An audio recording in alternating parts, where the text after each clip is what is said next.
Habillée de bois, la nouvelle chaufferie se fond dans le paysage pontois.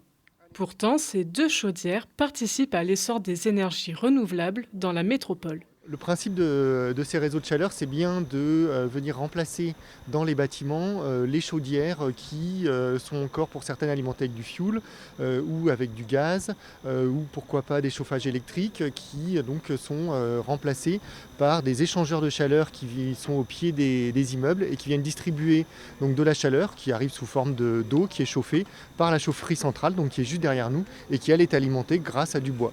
Donc on a bien une source d'énergie renouvelable qui est mutualisée pour différents bâtiments et qui vient remplacer les autres modes de production de chaleur qui sont pour la plupart en énergie fossile. Donc on est vraiment sur de la substitution du fossile par du renouvelable. Avec ce projet, l'accent est donc mis sur les ressources locales et la réutilisation des copeaux de bois. On a développé un nouveau réseau de chaleur qui fonctionne avec du bois, qui provient pour 80% des forêts de moins de 50 km, en fait des débris des forêts, ce n'est pas des coupes blanches des forêts, c'est vraiment les débris, donc c'est très vertueux.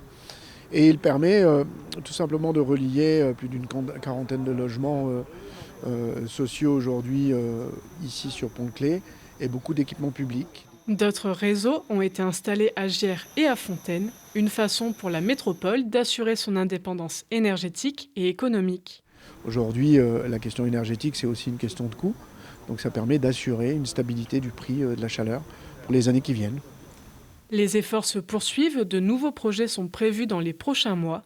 À Mélan, 43 bâtiments devraient être raccordés au réseau de chaleur à bois.